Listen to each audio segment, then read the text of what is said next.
할렐루야. 여러분 사랑합니다. 예, 사랑합니다. 사랑합니다. 자, 지난 3년 동안 코로나라고 하는 대재앙이 우리의 많은 것을 빼앗아 갔습니다. 그래서 마음이 상하고 지쳐 있는 분들이 굉장히 많습니다. 목사로서 이런 사람들을 어떻게 위로하고 섬길 수 있을까를 고민하다가 회복 탄력성이라는 단어가 눈에 들어왔습니다. 김주환 교수는 회복 탄력성이라는 말을 이렇게 정의했습니다. 시작. 회복 탄력성이란 자신에게 닥치는 온갖 역경과 어려움을 오히려 도약의 발판으로 삼는 힘이다. 저는 여러분의 삶이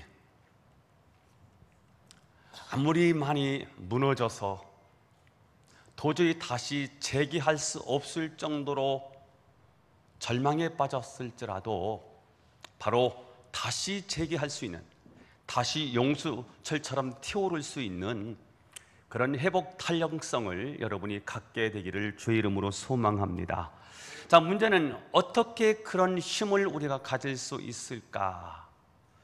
이를 묵상하는 가운데 하나님께서 오늘 본문을 주셨습니다. 오늘 본문 말라기 4장 2절 말씀을 함께 읽겠습니다. 시작. 내 이름을 경외하는 너희에게는 공의로운 해가 떠올라서 치료하는 광선을 비추리니 너희가 나가서 외양간에서 나온 송아지같이 뛰리라. 자, 하나님은 우리가 절망을 딛고 다시 일어나서 외양간에서 풀려난 송아지처럼 다시 뛸 수 있게 도우시는 분이시다 하는 사실을 깨닫게 해주는 본문입니다. 하나님은 우리의 회복 탄력성을 도우시는 분이시다. 그렇습니다. 여러분의 절망, 여러분의 아픔, 여러분의 상처 모든 것을 치유하고 다시 회복시킬 수 있는 탄력, 회복성을 다시 불같이 일어나게 하시는 분이 저와 여러분의 하나님 아버지인 줄로 믿습니다. 자, 그러나 하나님의 이 도우시는 회복 탄력성은 전제 조건이 있습니다. 그것은 오늘 제가 노란 글씨로 쳐놓았지요. 내 이름을 경외하는 자에게는 전제입니다. 그런 자에게는 외양간에서 나온 송아지 같이 되리라 하는 결론을 얻는다는 말입니다. 자, 이처럼 회복 탄력성은 아무에게나 일어나는 것이 아니라 하나님을 경외하는 자에게 일어난다는 겁니다. 경외라는 단어는 사전을 찾아보니까 공경하면서 두려워하는 마음 이렇게 되어 있더라고요. 다시 말하면 그분이 너무 크고 너무 존경스러워서 도저히 내가 감당할 수 없어서 생기는 두려움, 경외라는 거예요. 그러니까 흉기를 든 강도가 나타나서 꼼짝마, 있는 거 대내놔, 그랬을 때 생기는 그런 두려움은 경외라고 말하지 않아요.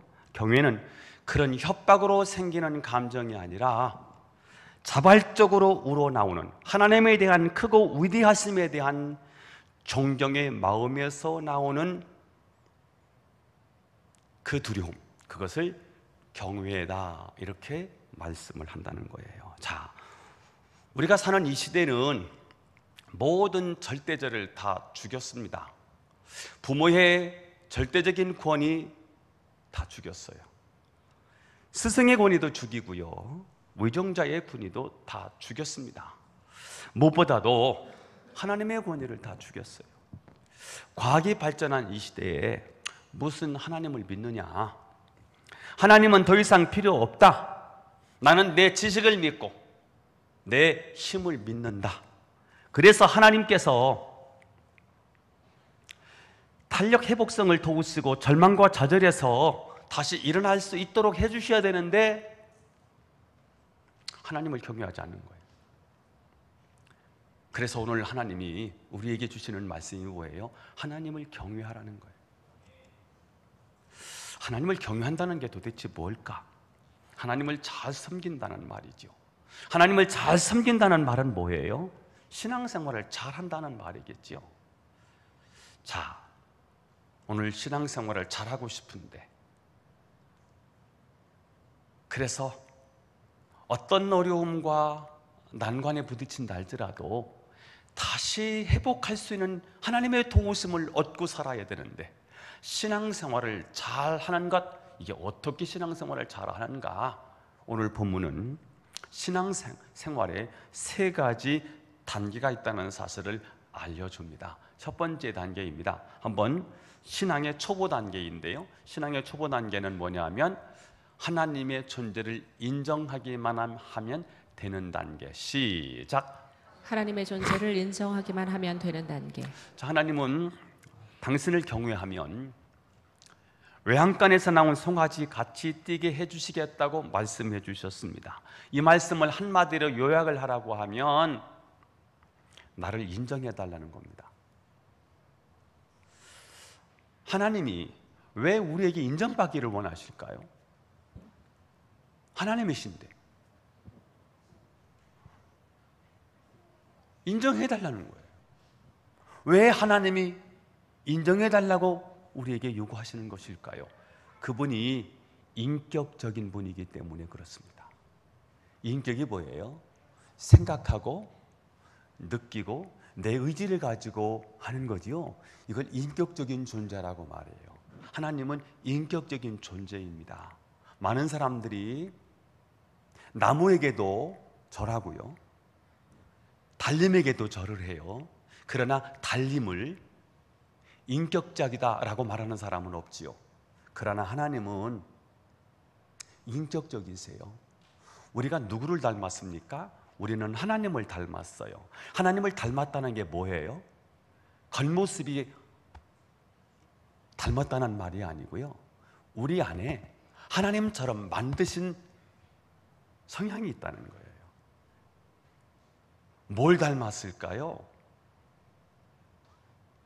하나님처럼 인격이 있는 존재라는 거예요. 개, 돼지처럼 만들지 않고 우리는 하나님처럼 생각할 수 있는 존재, 감정이 있어서 감동할 수 있는 존재, 그리고 내 의지를 가지고 행동할 수 있는 존재, 이것을 인격적인 존재라고 말해요. 동물은 인격적이라고 말하지 않아요. 동물은 자살을 안 하더라고요. 왜요? 우리가 가지고 있는 인격이 아니기 때문에 그런 거죠. 인격적인 존재는 다 인정받고 싶어 해요. 제가 가끔 다른 교회 가서 집회할 때가 있어요. 어떤 때는 말씀을 듣고 사람들이 회개하고 은혜를 받고 성령의 막 폭포와 같은, 폭포수와 같은 그런 은혜가 막 쏟아질 때가 있어요. 그런데 어떤 교회를 가면 똑같은 메시지를 가지고 갔는데 어떤 교회는 굉장히 냉랭한 거예요. 이유가 뭘까를 생각을 해보다가 한 가지 중요한 사실을 발견했는데, 그것은 그 교회가 저를 인정하니까, 제가 인정받으니까요, 설교가 살더라고요. 여러분, 아멘이 왜 필요한지 아십니까? 내가 그대로 그 말씀이 이루어질 줄 믿습니다라고 하는 의미에서도 아멘이 필요하지만, 아멘을 하니까요, 먹히네? 내가 선포하는 메시지가 성도들이 이거 들리네? 이 말씀을 먹고 있네? 라는 것들이 느껴지지요. 한마디로 말하면 저 목사님이 하는 말씀이 하나님 말씀이 하고 인정해 주는 거예요. 그게 느껴지면요, 메시지가 굉장히 힘이 있습니다. 죽은 영혼들이 막 살아나는 것 같습니다. 메시지를 선포하는데 스펀지가 물을 빨아들이듯이 하나님의 말씀을 성도들이 쏙쏙 빨아들이는 것들이 느껴집니다. 이게 바로 인정받는다는 거거든요. 저만 그런 게 아니고요, 모든 사람은 인격체이기 때문에 인정받기를 원해요. 제가 결혼을 앞둔 신랑 신부들이 먼저 찾아와요. 목사님, 주례해 주세요. 요즘 결혼식을 주례를 10분 이상 한다.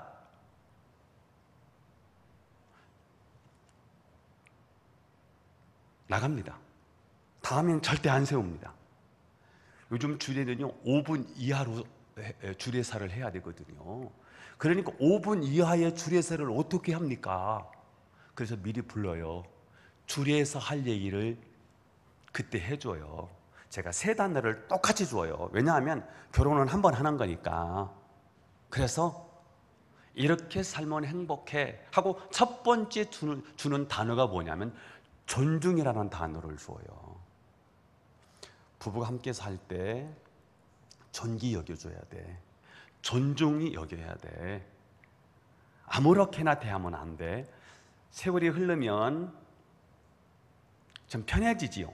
편해지면 사람들이 편해지는 것을 오해해요. 편해지는 건 편해지는 거지 쉬운 건 아니에요. 쉽게 아무렇게나 대하면 안 되는 거예요. 아주 존중이 여겨줘야 돼요. 귀하게 여겨줘야 되는 거예요. 아내는 아내로서 인정해주고 남편은 남편으로서 인정해주는 거예요. 그래야 행복한 가정이 돼요. 친구 관계도요. 제가 친구가 많이 있지만 정말 절친, 긴한 얘기 다 할 수 있는 절친이 몇 없지요. 그 친구들은요 굉장히 말을 아낍니다. 그리고 함부로 말하지 않습니다. 물론 반말을 하지만 반말을 해도요 굉장히 존중하는 마음에서요 말을 합니다. 서로 아껴주는 거예요. 그랬더니 그 관계가 굉장히 깊어지고 그 관계가 돈독해지는 거예요. 관계가 오래 지속될 수 있더라고요. 여러분 가정에 행복한 비결이 뭐냐면 인정해 주는 거예요. 여러분의 와이프를 인정해 주세요. 여러분의 남편을 인정해 주세요. 여러분의 자녀도요. 왜 그거 점수 그것밖에 못 맞았냐 이렇게 말하지 말고요. 야 공부는 그것만 있는 게 아니고요. 뭐 답안지 잘못 써온 거 그까짓 거 축구 잘하면 되지. 야 너 기술 있잖아. 기술 개발시키면 되지 뭐. 이렇게 하면서요 너무 답안지 잘못 써온 거 가지고요 윽박지르고 꾸중을 주면은요 애들이요 집 나가고 싶어 하잖아요. 그럴 필요가 없지요. 제가요 이만큼 살아보니까요 공부 잘하는 애들은 타고난 거더라고. 그러니까 공부를 못한다고요 아이들한테 스트레스를 줄 이유가 없어. 저는 초등학교 우리 큰아이가 초등학교 1학년 때 담임선생님이 전화가 왔어요. 학부형님 얘가 못 따라가요. 내비두세요. 초등학교 2학년 됐는데 또 담임선생님이 바뀌었는데 학부형님 얘가 못 따라가요. 저는 한 번도 스트레스를 받지 않았어요. 내비두세요. 왜냐하면 나를 닮았겠지.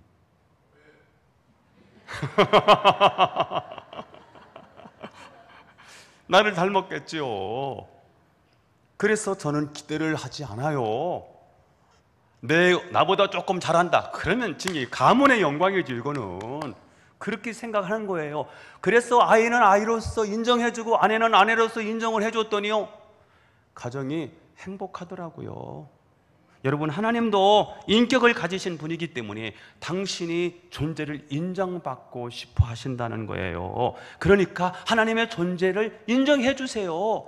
인정을 그냥 마음속으로만 품지 말고요 노는 입에 그냥 여세요. 하나님 당신은 위대하십니다. 당신은 창조주 하나님이십니다. 당신은 나를 사랑하시는 하나님이십니다. 당신은 나를 사랑하셔서 독생자를 보내주신 사랑에 많으신 하나님이십니다. 인정해 드리는 거예요. 그게 뭐 그리 어렵습니까? 제가 하나님 정말 미숙하기 짝이 없는 저를 오늘도 금방 제가 여기 앉아서요 예배 드리기 전에 오늘 좀 일찍 올라왔어요. 제가 10시 10분에 올라왔거든요. 기도하면서요 이렇게 기도했어요. 하나님 저같이 미숙한 자를 구원해 주셔서 감사하고 저를 목사로 세워주셔서 하나님 너무 감사해요. 제가 무슨 인격으로 이 자리에 서겠습니까? 무슨 재능으로, 무슨 능력으로, 무슨 힘으로, 무슨 실력으로 이 자리에 설 수 있겠습니까? 하나님 저 같은 것을 택하셔서 이 자리에 서서 목사로 인정받게 해주심을 감사하고 설교할 수 있도록 인도해 주셔서 감사해요. 이렇게 입술을 열어서 여러분 표현하는 거예요. 우리 하나님이 인격적인 분이기 때문에 인정받고 싶어 한다는 거예요. 신앙의 첫 번째 단계가 뭐예요? 가장 초보적인 단계지요. 하나님의 존재를 인정하라는 거예요. 신방 갈 때 제가 한 번은 아니겠죠. 가끔은 제가 준비를 해 가는데요. 제가 어느 집 신방 날짜가 정해지면요, 새벽 기도 시간에 기도해요. 그리고 가면서 하나님, 이번 저 집은 좀 성격이 굉장히 예민한데 하나님 저한테 지혜를 주세요. 하나님 당신은 지혜의 왕이시잖아요. 저한테 지혜를 주세요. 이렇게 하나님을 인정을 한 거예요. 근데 갈 때마다 하나님이요, 그 가정에 필요한 메시지를 정확히 주세요. 여러분, 하나님을 인정하세요. 그리고 말로 표현하시고 선포하세요. 하나님을 인정해 드리는 거예요. 하나님 우리 무리한 걸 요구하지 않아요. 내가 너를 구원했으니까 너 파란 쪽 잘라서 달라, 이렇게 하지 않아요. 이런 무자비한 하나님이 아니라는 거예요. 그저 하나님 인정해 드리는 거예요. 하나님, 창조주 하나님 감사해요. 전능하신 하나님 인정해 드리는 거예요. 그때 혼란스러운 이 시대에 하나님이 여러분이 하나님을 인정하면 하나님도 여러분을 인정해 주신다고 믿어요. 잠언서를 한번 읽고 넘어갑니다. 3장 6절 시작. 너는 범사의 그를 인정하라. 그리하면 내 길을 지도하시리라. 예수 믿는 게 별게 아니더라고요. 인정해 드리는 거예요. 예수님이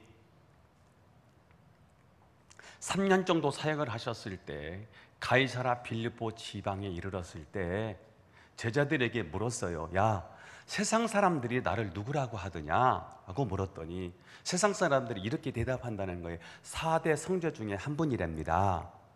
그랬더니 예수님이 마음에 안 드셨어요. 이번에는 제자들에게 너희는 나를 누구라고 하느냐? 라고 물었을 때 12명의 제자를 대표해서 베드로가 이렇게 대답해요. 예수님, 당신은 그리스도입니다. 구원자라는 거예요. 그리고 당신은 구원하기 위하여 사람의 몸을 입고 오신 하나님의 아들이십니다. 이렇게 대답을 했어요. 그때 예수님 너무 기뻐하셨어요. 바요나 시몬아, 내가 복이 있도다. 이를 알게 하니는 하나님이시다. 예수를 그리스도로, 주님으로, 하나님으로 믿으면 구원을 받는데, 이 구원은 우리가 믿고 싶어서 믿는 게 아니고 하나님이 예수님을 믿게 하신다는 거예요. 야, 네가 복이 있도다. 최고의 축복인 거예요. 그러면서 내가 너에게 천국의 열쇠를 맡길 거야. 구원을 주신대요. 천국 들어가게 해주신대요. 그리고 어둠의 권세, 저주의 권세가 너를 이길 수 없도록 내가 너에게 그런 영적인 권세를 주겠다고 약속을 하셨어요. 그러니까 베드로를 비롯한 제자들이 잘한 게 뭐예요? 예수님을 그리스도로 인정해 드린 거예요. 오늘 이 자리에 저는 여러분 모두가 예수님을 하나님으로 인정해 드리기를 축복합니다. 그런 사람에게 구원의 역사가 있습니다. 두 번째입니다. 중급 단계인데요, 하나님의 영향력 아래 놓이는 것입니다. 또 한번 해보겠습니다. 하나님의 영향력 아래 놓이는 것. 하나님의 영향력 아래 놓이는 것. 지난 6월 8일 남경필 전 경기도 도지사가 마약 투약 혐의로 재판에 넘겨진 자신의 아들을 위해서 증인에 섰다는 기사가 떴어요. 그래서 제가 도대체 자기 아들을 위해서 이 어른이 그럴 수 있을까 하고 자세히 봤더니 선처를 바라는 것이 아니라 강한 처벌을 해서 마약을 끊을 수 있도록 도와주십시오 라는 뜻에서 증인에 섰다는 거예요.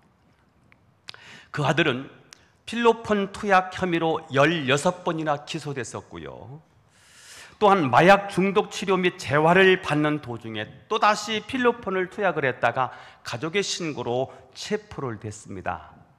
그러나 법원에서 구속영장이 기각돼서 풀려났다가 닷새 만에 재차 마약 투약 혐의로 또다시 체포돼서 재판을 받고 있는데, 아버지가 나서서 처벌을 통해서 제발 우리 아들 이 중독에서 벗어나게 해주십시오 라고 증인에 섰다는 거예요. 자, 그래서 이 아들을 한번 제가 이력서를 찾아봤더니 아들이 명문대를 나왔더라고요. 그리고 미국의 예일 대학에 가서 공부도 해가지고 왔고요. 그리고 신문사에 기자 활동을 했던 분이었어요. 보니까 수재고요. 똑똑한 아들을 두었더만요. 자, 그런 엘리트 중에 엘리트가 뭐가 부족해서 마약 중독에 발목이 잡혔을까? 그가 마약에 중독이 되면 위험하다는 사실을 몰라서 그런 결과를 초래했을까? 알지만 벗어날 수가 없었어요. 이게 뭐예요? 영향력이라고 하는 거예요. 현대인들은 하나님 없이도 잘 살 수 있다면서 마음에서 하나님을 다 몰아냈습니다. 그 결과 하나님을 몰아낸 우리 마음이 진공 상태로 텅텅 비어있는 상태로 있는 것이 아니라 온갖 세상 것들로 가득 채워져 있는 거예요. 중독. 요즘 스마트폰 이게 굉장히 중독성이 강하지요. 유튜브 굉장히 중독성이 강합니다. 하루 종일도 여기 들여다보고 보낼 수 있지요. 절망 이런 것들이 다 우리 마음속에 채워져 있는 거예요. 하나님이 떠나 있으면 그냥 비어있는 게 아니고요, 다른 세상 것들, 세상의 나쁜 것들이 오만 잡된 것들이 이 안에 다 채우는 거예요.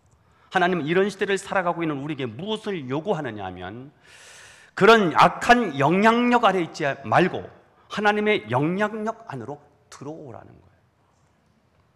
시편 34편 18절을 한번 읽어볼까요? 시작. 여호와는 마음이 상한 자를 가까이 하시고 중심으로 통회하는 자를 구원하시는도다. 자, 여기 마음이 상한 자, 마음이 상한다는 말을 영어 성경을 보니까 이렇게 돼 있더라고요. 마음이 깨져버렸다, broken heart, 이렇게 되어 있어요. 마음이 깨져버렸다. 마음이 왜 깨졌을까요? 맡겨서는 안 되는 이상한 주인에게 내 마음을 맡겼기 때문에 그 주인이 내 마음대로 함부로 다루어서 내 마음이 깨져버린 거더라고요.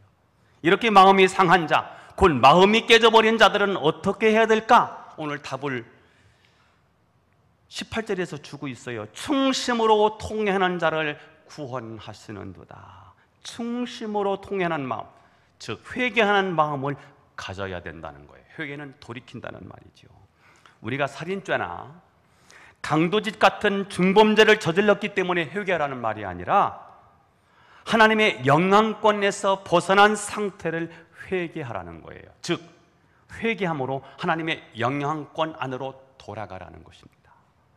혹시 마음이 깨져서 고통을 당하는 사람이 있다면 지금이야말로 하나님을 경험하기에 가장 좋은 기회이지요.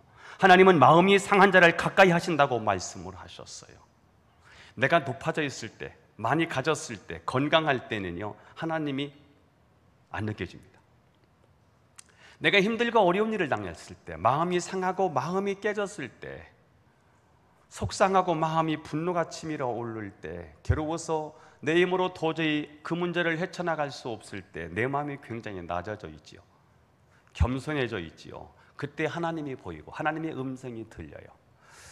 그렇게 하나님에 대한 얘기를 듣는데 계속해서 그냥 한쪽으로 듣고 한쪽으로 흘렸거든요. 안 들렸거든요. 그런데 어느 순간에 하나님의 음성이 들려지느냐 하면 내가 낮아졌을 때요. 오늘 우리 김수정 자매가 찬양을 불렀는데 이 찬양의 가사가 뭐예요? 세상을 사는 지혜더라고요. 제가 이 찬양 본인이 제가 부탁을 했어요. 수정의 자매 전화해서 찬양 잘하는 찬양 좀 해봐. 그랬더니 어떤 찬양을 해야 될지 그래서 여러 찬양을 한번 나한테 보내봐. 그랬더니 유튜브로 다 올라왔어요. 우리 김수정 자매의 찬양이 유튜브로 다 올라와요. 여러 찬양을 많이 올려놓았어요. 근데 그 중에 제가 들어보면서 세상을 사는 지혜를 부르라고 오늘 제가 부탁을 해서 오늘 이 자리에 부른 거거든요. 가사를 다시 한번 들어보세요. 행복을 하늘을 볼 겨를도 없이 정신없이 세상을 살다가 마음이 먹먹함에 내 삶을 짓누를 때 그제서야 주님을 찾습니다. 행복을 느낄 겨를도 없이 분주하게 세상을 살다가 인생의 허무함이 내 삶을 짓누를 때 그제서야 주님을 찾습니다. 오늘도 여전히 주님은 그 자리에서 우리를 끊임없이 돌보시는데 부족한 내 영혼은 아직도 갈 길을 모릅니다.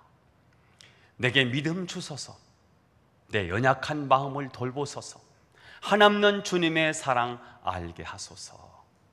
영원까지 그의 백성 지키시는 우리 하나님 바라보며 살게 하소서. 그렇습니다. 우리 영혼이 지치고 고날 때, 근심 걱정이 마음을 짓누를 때, 그때가 하나님의 영향권으로 들어오는 기회이고요, 그때 하나님은 우리의 상한 마음을 싸매 주십니다. 저는 여러분이 그런 은혜가 있기를, 하나님의 영향력 아래로 돌아올 수 있는 여러분이 될 수 있기를 축원합니다. 마지막 하나 더 합니다. 세 번째 단계, 최상급의 단계지요. 하나님이 주시는 진정한 기쁨을 회복하고 누리는 단계. 시작. 하나님이 주시는 진정한 기쁨을 회복하고 누리는 단계. 자, 하나님께서 하나님을 경외하는 자에게 어떤 일이 일어난다고 말씀하시지요? 공의로운 해가 떠올라서 치료하는 광선을 비추리니, 그 결과가 어떻다는 거지요?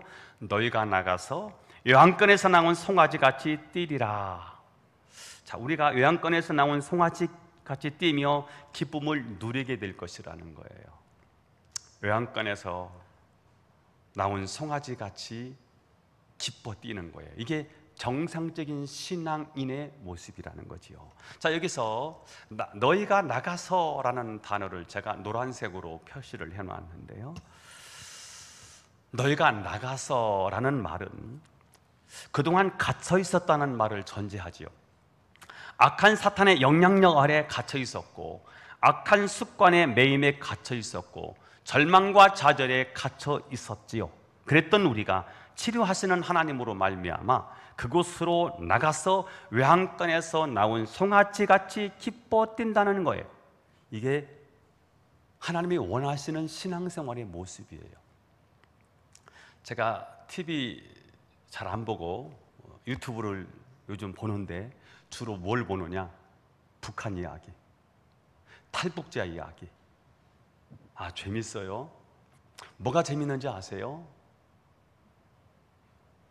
그 탈북의 그 과정 굉장히 위험합니다. 붙잡히면, 그래서 북송이 되면 거의 사형이지요. 아니면 십몇 년 동안 감옥에 가서 사는데 거의 죽어서 석방이 될 정도로 굉장히 무섭습니다. 두렵습니다. 발각돼서 체포되고 붙잡히면 거의 죽음입니다. 그런데도 불구하고 그 위험한 사선을 넘어서 탈북하는 이유가 뭔지 아세요? 자유입니다. 북한 사회가 통제된 사회예요. 억압된 사회예요. 그리고 배급인데, 나라가 미사일을 만든다고, 핵을 만든다고 돈을 그쪽으로 다 쓰고, 그래서 국제적으로 고립된 상황에서요, 먹을 게 없어요. 고립됐어요. 그러다 보니까 백성들은 굶어 죽는데요, 일을 시켜놓고 일 품삯을 안 줘요. 나라가 일을 시키는 거지요. 노동력 착취, 임금을 착취해요. 이 북한이 그러는 거예요. 군대 10대 후반에서 군대를 가더만요, 군대 가서 10년 동안 군복무를 해야 돼요. 우리나라 지금 1년 6개월도요 안 가려고 하지 않습니까? 10년 동안 나라를 위해서 복무해요. 그러면 월급 있느냐? 없어요.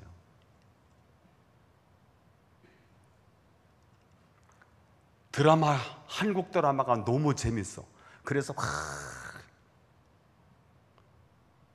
유포됐어요. 몰래 그걸 봐요. 그걸 보다가 걸리면 5년 형을 살아야 돼. 그런데도 불구하고 그걸 보고 싶어. 한국에 와서 그들이 느끼는 축복이 뭐냐면요, 자유래요. 우리는 모르죠? 일한 만큼의 대가를 받을 수 있대요. 한국에 왔는데 한국 인권이 이렇게 내 인권이 소중한 것을 와서 한 거예요.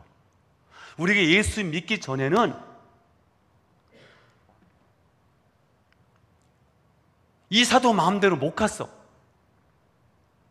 벽에다가 못 하나도 제대로 못 박았어요. 왜냐하면 북한 법에 걸리니까, 김정은 법에 걸리니까 그 법에 저촉되면 다 죽는 거예요. 세상 법에 묶이니까, 여기 꽁꽁 묶여서 살다 보니까, 운명팔자에 묶여 살다 보니까, 손꼽에 걸리고 관상에 걸리다 보니까, 여기서 묶여 사니까 그렇게 살다가 인생 종치고 마는 거예요. 그런데 예수 믿는 게 뭔가 했더니 탈북하는 거더라고요. 구원받는 게 뭔가 했더니 죄의 법에서, 사망의 법에서 해방되는 게 이게 구원받는 거더라고요. 오늘 예수님의 이름으로 저는 여러분 모두가 다 구원받게 되기를 축복합니다.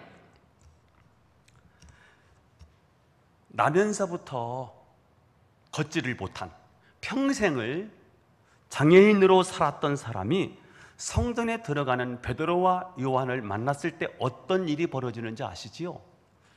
베드로가 그에게 은과 금은 내게 없지만 내게 있는 것 그것을 너에게 주노니 곧 나사렛 예수 그리스도의 이름으로 일어나 걸으라. 그랬을 때 나타나는 능력이 뭐냐면 오늘 본문이지, 사도행전 3장 7절 8절을 읽겠습니다. 시작.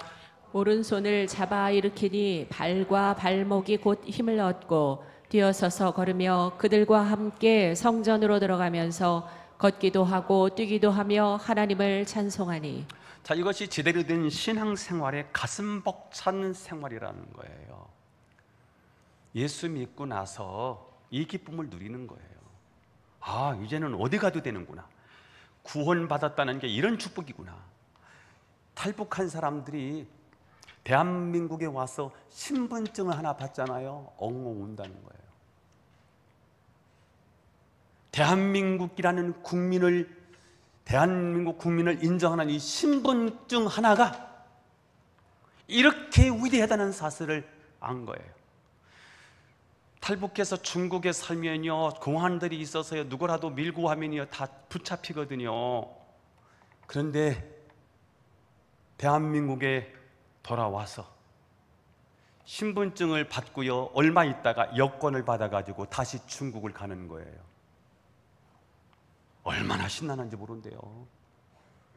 여러분, 예수 믿는다고 하는 것, 내가 하나님의 자녀의 신분을 얻는다는 것, 이게 어마어마한 축복이라는 사실을 믿으시기를 축복해요.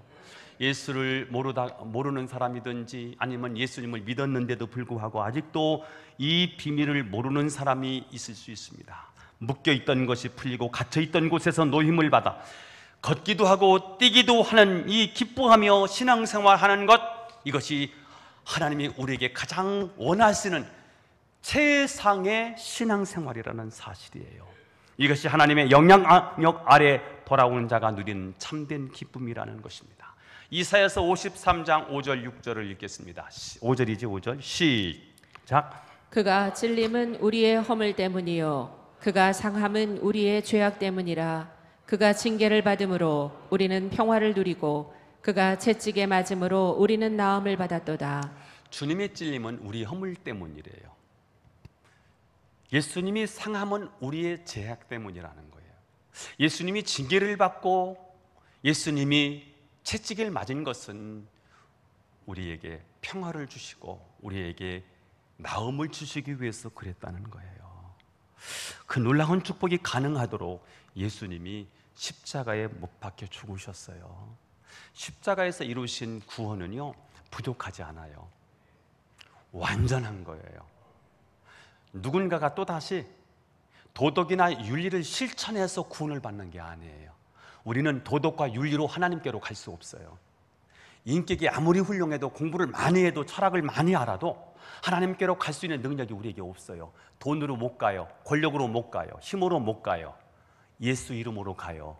왜냐하면 그분이 십자가에서 우리의 죄를 다 짊어지고 내가 지금 과거, 지금 짓고 있는 죄, 미래에 지을 죄까지도 그분이 다 십자가로 다 뒤집어 쓰시고 우리 죄를 그분이 온팡 뒤집어 쓴 거예요. 그리고는 저 골고다에 올라갔어서 그분이 죽으시면서 우리가 죽어야 되는 죽음의 자리를 그분이 취하신 거예요. 우리가 하나님의 심판을 받아야 되는데 예수님이 대신 심판을 받으신 거예요. 우리가 하나님의 저주를 받고 하나님의 재앙을 받았어야 마땅한데 예수님이 우리 대신 재앙을 받으신 거예요. 내가 다 받을게. 마치 자녀가 죄를 지었어요. 죽을 죄를 지었어요. 그런데 부모가 내가 다 감당하겠습니다. 이 우리 아들의 죄는 제가 다 감당하겠습니다. 집 팔고요, 재산 팔았어요. 그 모든 것을 다 해결해 줄 수 있는 것처럼 우리 주님이 그렇게 하신 거예요. 그래서 구원은 완전한 거예요. 자, 그러므로 이제 우리가 해야 할 일이 무엇이겠습니까? 그 십자가의 복음을 믿고 받아들이는 거예요. 어떻게 말입니까? 오늘 말씀이지요. 하나님의 존재를 인정하세요. 그분의 위대하심을 인정하세요. 그분이 창조주 하나님이심을 인정하세요. 그분이 전능하신 하나님인 것을 인정하시자고요. 그분이 우리를 사랑하셔서 독생자 예수님을 보내셨다는 사실을 믿는 거예요. 그분이 우리를 사랑하셔서 구원해 주셨다는 사실을 믿으세요. 지금도 우리와 함께 하시는 분이심을 인정해 드리세요. 고백하는 거예요. 그리고 하나님 영역 안으로 들어오세요. 세상 영역에서 벗어나서 돌아서서 하나님의 영향권으로 돌아오셔야 되는 거고요. 그럴 때 갇혀있던 송아지가 풀려나 기뻐 뛰는 것처럼 우리도 그런 인생을 살아가도록 우리 하나님께서 인도해 주신다는 것입니다. 저는 여러분이 하나님의 존재를 인정하시고 그분의 영향력 아래서 참된 기쁨을 마음껏 누리는 저와 여러분이 될 수 있기를 예수님의 이름으로 축원합니다. 기도하겠습니다. 하나님 아버지, 오늘 우리를 사랑해 주시고 말씀을 주셔서 감사합니다. 하나님을 향한 경외함을 회복하게 하옵소서. 신앙생활을 정말 잘하고 싶습니다. 첫 번째 단계, 하나님의 존재를 인정하기만 하면 되는 단계, 오늘 이 자리가 바로 그런 자리가 되게 하옵소서. 나의 주님의 이심을 인정하고 그분을 받아들이고 그분을 영접하게 하옵소서. 그분의 영향력 아래 살아가게 하옵소서. 그리고 하나님이 주시는 진정한 기쁨을 회복하고 누리는 우리들이 되게 하옵소서. 예수님의 이름으로 기도하옵나이다. 아멘.